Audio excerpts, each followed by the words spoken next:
আইজুল হাকিমের লুকটা একজন অডিয়েন্স বের হয়ে বলছিল যে ইয়ো ইয়ো ঢালিউড টালিউড হলিউড বলিউড মিম হচ্ছে সব জায়গার জন্য ফিট আমার দৃষ্টিতে। বিদ্যা সিনহা মিমের আরও অনেক বেশি স্ক্রিনে আসা উচিত। আমার মেয়ের জামাই ছবি দেখেছে, তাদের মধ্যেও আমার লুক নিয়ে এক ধরনের আগ্রহ বা দর্শকদের মধ্যে যে প্রতিক্রিয়া হয়েছে, আমার যে অভিনয় তাদেরকে যেভাবে আলোড়িত করেছে, তাদের কাছে ভালো লেগেছে, এটাও কিন্তু এক ধরনের ভালো লাগার বহিঃপ্রকাশ। তো আমি মনে করি যে আমার পরিবারে যারা আছে তারাও যে ছবিটি আগ্রহের সঙ্গে দেখেছে, অন্যান্য দর্শকরাও ঠিক একই আগ্রহ নিয়ে ছবিটা দেখবে, তাহলেই কিন্তু একটা ছবি দর্শকদের কাছে ভালো লাগায় পরিণত হবে এবং একটা জায়গায় পৌঁছে যাবে বলে আমি মনে করি। আমরা তো সাধারণত কোনো একটা চরিত্র যখন আমরা শুনি তখন কিন্তু সেই চরিত্রের একটি ধারণা মানুষের মধ্যে কিন্তু চলে আসে যে এই চরিত্রটি দেখতে এইরকম হবে। তো আমার যে চরিত্রটি এই ছবিতে আমি করেছি, মালিক ছবিতে, এই চরিত্রটি একটা এলাকার সে দখলদার এবং সে একজন প্রভাবশালী লোক। তো এইরকম একটি ক্যারেক্টার যখন উপস্থাপন করার জন্য ডিরেক্টর আমাকে চুজ করেছে, তখন ভেবেছি যে সাধারণ যে দর্শকদের মধ্যে চরিত্র সম্পর্কে যে ভাবনা, সেই ভাবনার বাইরে গিয়ে এই চরিত্রটিকে যদি একটু ভিন্ন লুক দেওয়া যায়, তাহলে হয়তো দর্শকদের কাছে একটু ভালো লাগবে, দর্শকদের কাছে আরেকটু বিশ্বাসযোগ্য হবে। সেই জায়গা থেকে, সেই ধারণা থেকেই কিন্তু এই চরিত্রটি করা এবং এই লুকটা দেয়া। তো দর্শকদের কাছে ভালো লাগছে, এটা আমার কাছে খুব ভালো লাগছে। মানে একজন অভিনয় শিল্পী তো সব ধরনের চরিত্রে অভিনয় করার একটা ইচ্ছা থাকে সবসময়, যে এই চরিত্রটি করতে পারলে ভালো লাগতো, বা বিভিন্ন ধরনের আমাদের যে কালজয়ী উপন্যাসের চরিত্র আছে, সেই চরিত্রগুলো করার একটা আগ্রহ থাকে।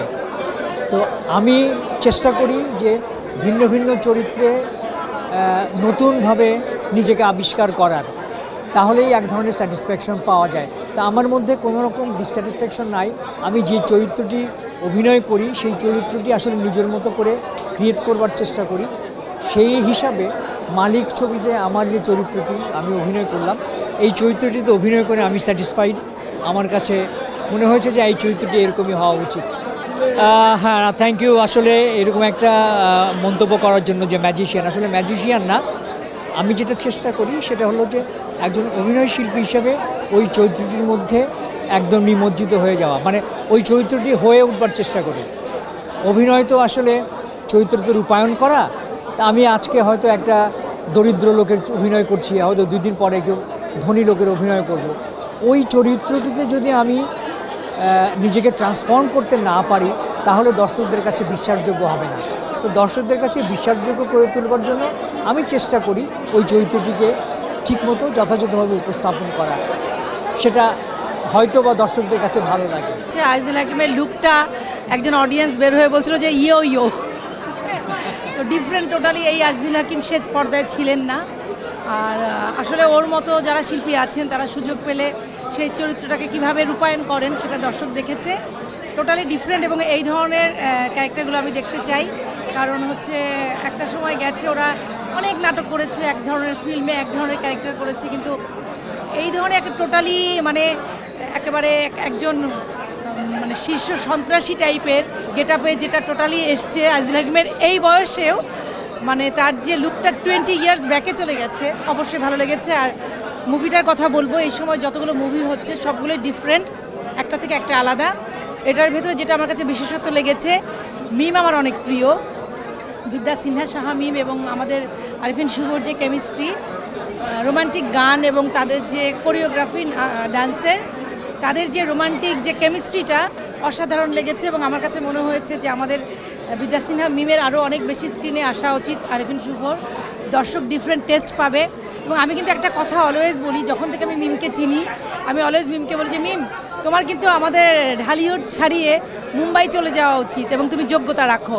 আজকে তো আমি বলেছি অলরেডি আরেকটা ইন্টারভিউতে যে ঢালিউড টালিউড হলিউড বলিউড মিম হচ্ছে সব জায়গার জন্য ফিট আমার দৃষ্টিতে। একটা চলচ্চিত্রে, পূর্ণাঙ্গ চলচ্চিত্রে প্রতিটা চরিত্র কিন্তু গুরুত্বপূর্ণ ভূমিকা রাখে। সেখানে মূল নায়ক বা নায়িকা কেন্দ্রিক মুভি তো আর এখন হচ্ছে না। মায়ের চরিত্র তার মিশা সওদাগর করেছেন, নিমাপা করেছেন, লাবলু ভাই করেছেন, যারাই চরিত্রে বিভিন্ন মিঠু বা বড়দায় মিঠু, এবং আজিজুল হাকিম যে আসলে ওর উপস্থাপনটা বা ওর যে ক্যারেক্টারটা দর্শক এইভাবে অ্যাকসেপ্ট করে নিয়েছে।